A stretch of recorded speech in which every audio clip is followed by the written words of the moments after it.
Olá, seja bem-vindo a mais um Ao Pé da Letra com Aline Scioli. Hoje nós vamos ler um trecho de A Língua Equivocada, que faz parte do livro A Obrigação de Ser Genial, de Bettina Gonzalez. Perder as palavras é algo que acontece com qualquer escritor que vive por um tempo em uma comunidade de falantes de outra língua. Isso não é necessariamente algo a ser lamentado. Nossa perda também pode haver descobertas. Anos atrás, no Texas, tive uma de minhas primeiras experiências com isso. Aconteceu em uma aula do mestrado bilíngue em criação literária da Universidade do Texas El Paso, onde eu tinha acabado de chegar como estudante. Ainda orientada pelo calor, pela comida e pela fronteira, pela polícia, pelo Spanglish e pelo fato de morar em uma área onde eram encontrados todos os dias corpos de mulheres assassinadas, ainda desnorteada por ser de novo estudante em uma idade em que meus colegas já estavam subindo de escalão, por minha argentinidade, que pela primeira vez me parecia claramente. Era, de fato, apontada para mim todo dia, na forma de cumprimentar, de me vestir, de falar sempre demais, ainda ansiosa para encontrar um lugar para morar com uma bolsa de estudos que mal cobria o básico. Ainda fugindo de um país devastado, no qual meus irmãos ainda resistiam. Eu, que achava que ia escrever um romance grandioso e experimental, como todos os primeiros romances são, especialmente aqueles que nunca são escritos. Descobri que deveria primeiro me submeter a uma aula de poesia. Eu não escrevia poema desde os 15 anos e agora tinha de entregar um poema por semana. Além disso, a professora responsável pela turma pedia aos que escrevessem em espanhol que enviassem uma tradução para o inglês junto com o poema original. Os textos que escrevi para aquele curso acabaram sendo exercícios esquecíveis, mas a aula foi uma das melhores que já fiz. Não só aprendi como o inglês lida com formas clássicas de poesia, como a sestina, a balada ou o soneto, mas também como diminuir a solenidade da escrita. Aprendi a percebê-la pelo que é, um jogo de tentativa e erro. O que acabou sendo a maior descoberta para mim foi o exercício de autotradução.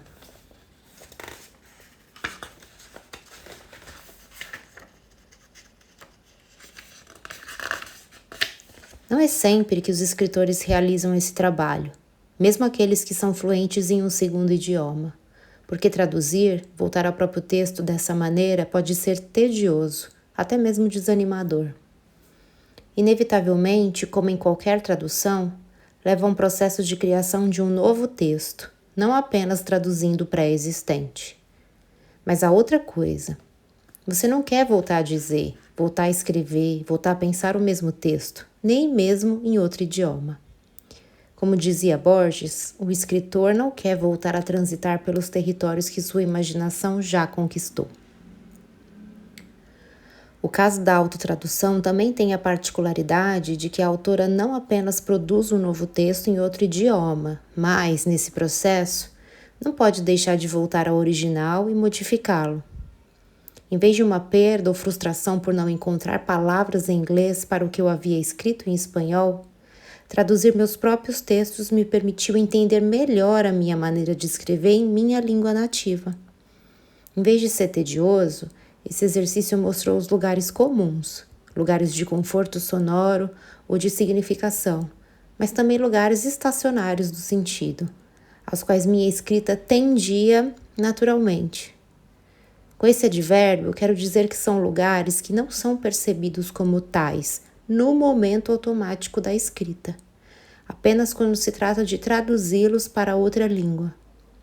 Nessa espécie de efeito bumerangue, o outro idioma é então transformado em uma arma de percepção muito poderosa.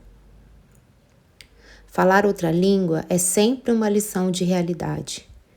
Graças a ela, vemos a incompletude ou a artificialidade em nosso pensamento. Como somos provisórios. É somente pensando e imaginando em outro sistema que a condição material da língua nativa aparece em sua verdadeira dimensão. A volta ao original, que é exigida por tê-lo passado pelo crivo da tradução, nos permite perceber sob uma luz diferente as palavras e estruturas que usamos na língua materna.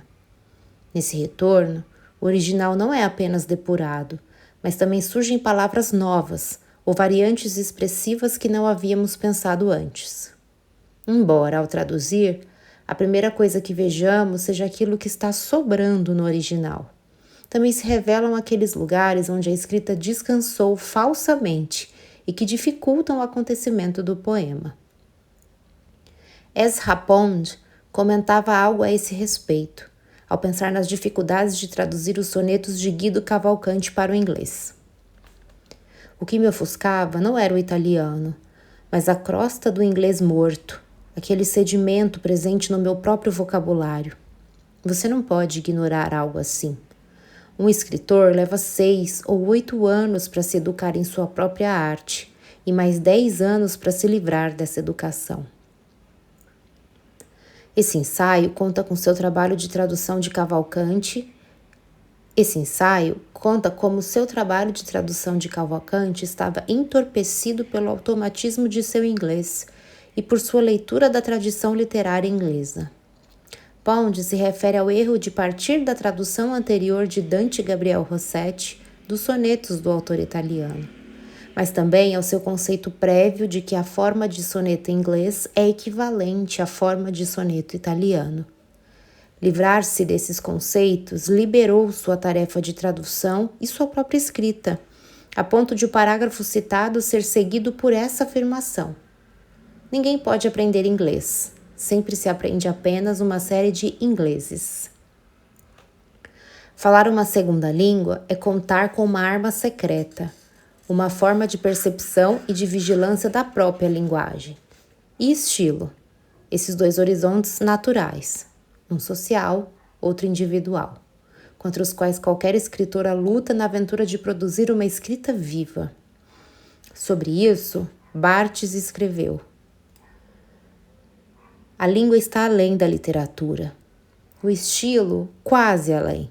Imagens, elocução, léxico, nascem do corpo e do passado do escritor, e pouco a pouco se transformam nos automatismos de sua arte. Assim, sob o nome de estilo, forma-se uma linguagem autárquica que se funde na mitologia pessoal e secreta do autor. Seja qual for seu refinamento, o estilo tem sempre algo de bruto. É uma forma sem objetivo, o produto de um empurrão, de uma intenção. É como a dimensão vertical e solitária do pensamento. Suas referências estão em um nível de uma biologia ou de um passado, não de uma história. É a coisa do escritor, seu esplendor e sua prisão, sua solidão. Para muitos, depois de algum tempo no exterior, nem é necessário o processo literal de traduzir um texto próprio. Basta viver em outra língua. Então essa percepção se torna um exercício automático do cotidiano. Um escritor que vive rodeado de pessoas que falam outra língua descobre, depois de um tempo, que percebe sua própria língua de forma diferente.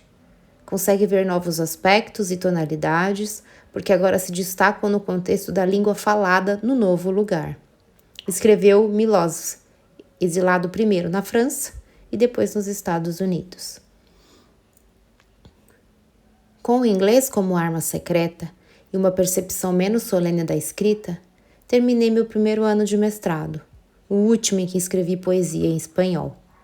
Nesses meses também comecei a escrever meu primeiro romance, não o experimental e delirante que eu havia planejado, mas outro, muito mais convencional e realista, que eu nem imaginava quando cheguei. É que naquele tempo eu tinha perdido muitas coisas e ainda não via claramente o que havia encontrado. Não estava pronta para me desfazer de minha própria arte. Eu nem estava certa de ter uma arte. Eu só consegui me proteger. Foi assim que, sem perceber, em apenas 9 meses na fronteira dos Estados Unidos com o México, me tornei uma escritora argentina.